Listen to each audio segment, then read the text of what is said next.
આપને દર્શન કરાવીશું સિદ્ધનાથ મહાદેવ મંદિરના। આ સ્વયંભૂ શિવલિંગ સુરતના ઓલપાડમાં આવેલું છે। આ પવિત્ર મંદિરમાં શિવલિંગની સાથે મહાદેવની અલૌકિક પ્રતિમાના પણ દર્શન કરી શકાય છે। કહેવાય છે કે જો તમે આ મંદિરના બંને સ્વરૂપને એકવાર નતમસ્તક થઈ ગયા તો જીવન પર્યંત કદી નહીં થાય આપને દુઃખોનો સંગાત। તો આવો કરીએ આ દિવ્ય મંદિરના દર્શન। ઓલપાડ તાલુકાના સરસ ગામે અતિ પ્રાચીન અને ઐતિહાસિક સિદ્ધનાથ મહાદેવનું મંદિર આવેલું છે। આ મંદિરની સાથે અનેક દંતકથાઓ જોડાયેલી છે અને આ શિવ મંદિરના ઇતિહાસની જો વાત કરીએ તો કહેવાય છે કે હેડંબા વનનો આ વિસ્તાર અને દરિયા કિનારે આવેલા આ વિસ્તારમાં ગોકર્ણ ઋષિનો આશ્રમ આવેલો હતો અને આશ્રમના પશુઓ આ જગ્યા પર ઘાસ ચરવા માટે આવતા હતા, પરંતુ ગાયોના ટોળામાંથી એક ગાય નિત્ય અલગ થઈ જતી અને ટેકરી ઉપર ઊભી રહી એક જગ્યા પર અવિરત આંચળમાંથી દૂધની ધારા વહેરાવતી હતી। આ દ્રશ્ય ગોપાલકોએ જોયા અને તેમણે ગોકર્ણ ઋષિને આ વાતની જાણ કરી અને ગોકર્ણ ઋષિએ પોતાની અંતર્મનથી જોયું તો જમીનમાં શિવલિંગ હતું। ગોકર્ણ ઋષિએ એ જગ્યા પર તપ કર્યું અને તેમના તપોબળથી આ શિવલિંગ જમીનમાંથી સ્વયંભૂ પ્રગટ થયું। કહેવાય છે કે રાજા મહારાજાના સમયમાં લૂંટારાઓના ત્રાસથી રાજાઓ પોતાના રાજ્યનો ખજાનો શિવ મંદિરમાં છુપાવી દેતા હતા। આથી વર્ષો પહેલા લૂંટારાઓની નજર આ સિદ્ધનાથ મહાદેવ મંદિર પર પડી હતી। ગાયકવાડના સમયના આ મંદિરમાં શિવલિંગ નીચે મોટા પ્રમાણમાં ખજાનો હોવાનું માનીને લૂંટારાઓએ આ મંદિરમાં લૂંટ ચલાવી હતી અને શિવલિંગ પર હથોડા અને કુહાડીના ઘા મારી શિવલિંગ તોડવાનો પ્રયાસ કર્યો હતો।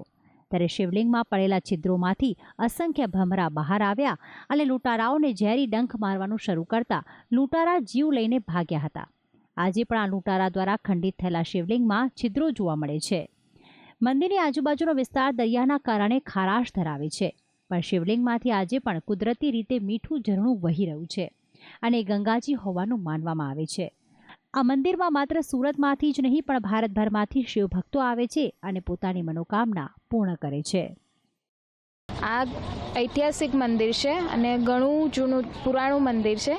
અહીં આવીને અમારી મનોકામના બધી પૂર્ણ થાય છે અને અમને આ મંદિરમાં ઘણી શ્રદ્ધા બી છે।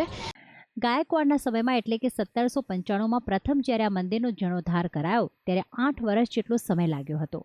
ગાયકવાડ સ્ટેટના દામાજીરાવ પીલાજીરાવને પૂનાના સુબાઓના ભયથી પેશવા સરકારના નથુરામ મહેતાને સિદ્ધનાથ મંદિરની જગ્યા બતાવી હતી અને મંદિરના જીર્ણોદ્ધાર માટે બાધા લેવડાવી હતી।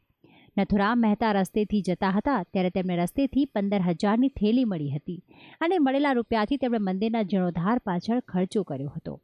આ મંદિરના નિર્માણ માટે તે વખતે જયપુર અને મારવાડથી શિલ્પી બોલાવવામાં આવ્યા હતા અને તે વખતે સિમેન્ટના બદલે ચીકણી માટી પથ્થરની શિલાથી મંદિરનું નિર્માણ કરાવ્યું હતું।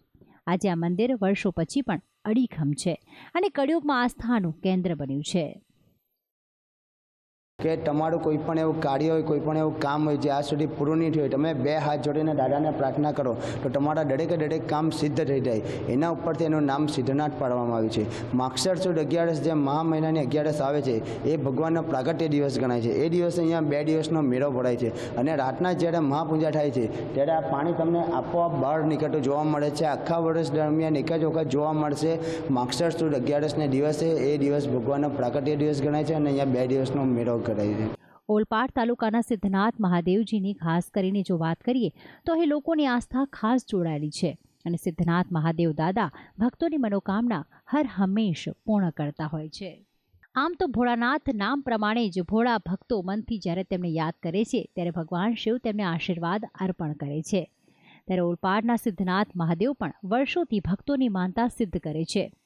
શિવ ભક્ત સિદ્ધનાથ મહાદેવ પર ભરપૂર આસ્થા ધરાવે છે અને શિવ પણ ભક્તોની આ તમામ મનોકામના પૂર્ણ કરે છે અને એટલે જ કહેવાય છે કે જ્યાં જીવ ત્યાં શિવ અને જ્યાં શિવ ત્યાં જીવ।